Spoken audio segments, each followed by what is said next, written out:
여태까지 재벌과 관련된 문제, 그 재벌의 그 독점적인 어떤 이런 상황들에 대해서를 저는 이제 어디 가면은 정부 여당만 비판을 했거든요. 정부 여당만 그러는 줄 알았어요. 근데 최근에 이제 새정치연합이 재벌과 같은 배를 탄 이런 현상이 나타났어요.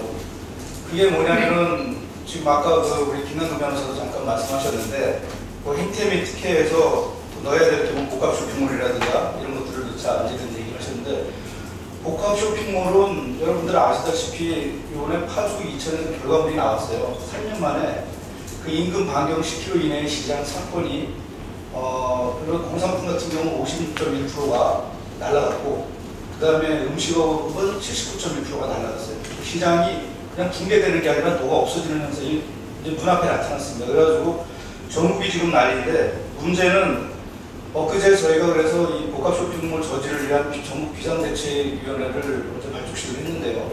그래서 거기 왔던 분들 중에 많은 분들이 이제 전라도 쪽에서 올라오셨어요. 전라도 쪽에서 올라오신 분들이 이대로 못 간다 해가지고 새정치민주연합 당사 앞에 가가지고 기자회견을 했습니다. 문제는 이제 기자회견을 하고 이분들이 그 당사 안으로 이제 들어가서 면담 요청을 했어요. 당대표 면담 요청을. 근데 요청이 안 이루어지고 일정도 안 잡히고 하니까 비서실에 전화를 걸었나봐요. 이건 실제 있었던 일입니다. 비서실에 전화를 걸어서 당대표를 만나고 싶다 하니까 비서실의 반응이, 당대표가 일이 얼마나 많은데 그런 거 다 일일이 만나주냐, 이렇게 얘기한 모양이에요. 그럼 당신들은 지금 600만 자영업자가 지금 시장이 녹아내려가지고 다 죽을 판인데 이거 일정을 하나 못 잡아주냐 했더니, 비서실에서 나온 말은 그거 일일이 다 잡아주면 당대표가 일을 어떻게 하냐 하면서 면박을 줘버렸어요. 그것도 전화기를 양반들이 켜놓고 그것을 했는데, 그거를 앉아있던 열대 분 되는 분들이 다 들은 거예요. 그래서 간신히 이제 을지로위원회 그 팀장이 가가지고 일정을 잡도록 노력하겠다는 거 애써가지고 이제 했는데, 제가 드리고 싶은 말씀은 두 가지입니다. 하나는 복합 쇼핑몰이 경제민주화에 가장 역행하는 자영업자 붕괴, 재벌의 가장 구체적인 사업이에요, 지금. 근데 당 내에 당론이 없을 뿐더러 특히 전라도 지역은 이것을 지방자치단체장들이 전부 유치를 하고 있어요, 적극적으로.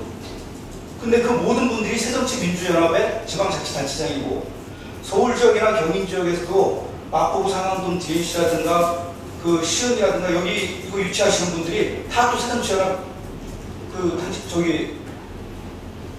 단체장님들이세요.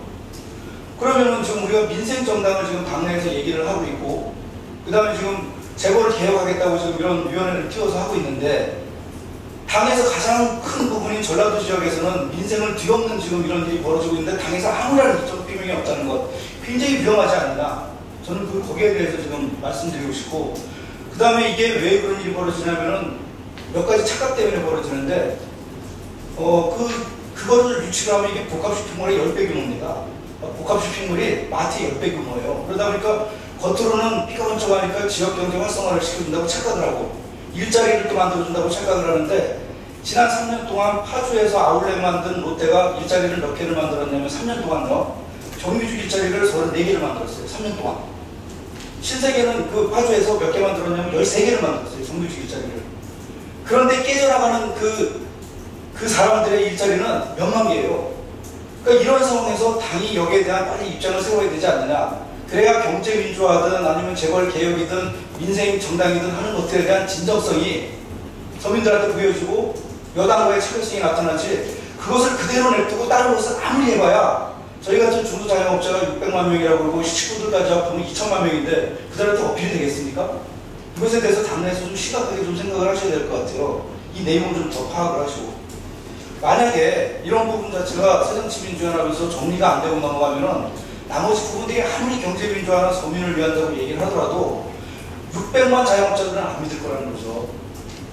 그래서 이런 부분에 대해서 좀 더 고민을 해주시고, 그날 어제 거기서 그런 얘기를 했다고 그러더라고요. 당대표 면담도 가능하면 하고, 그 다음에 그 시장, 그 광주시장이라든가 이런 양반들하고 그 상인들하고의 면담도 해서 이 부분들을 일단 좀 유보하는 방식으로 좀 할 수 있는 방안이 있나 찾겠다고 얘기를 했거든요. 9월 한 15, 16일 정도 되면 또 한 번 그 전국의 그 상인들이 모여가지고 또 한 번 집회를 할 거예요. 이게 자꾸 커지면은 이 화살이 어디로 가냐면은 지금 정부여당으로 가지 않고 민주당으로 가고 있어요. 새정치민주연합으로 가고 있어요. 이 부분에 대해서 대책을 좀 시급히 세워야 나머지 경제민주화에 대한 내용들이 진정성을 가지고 대중한테 갈 수 있겠다 하는 이제 우려의 말씀을 지금 여기 현장의 말씀을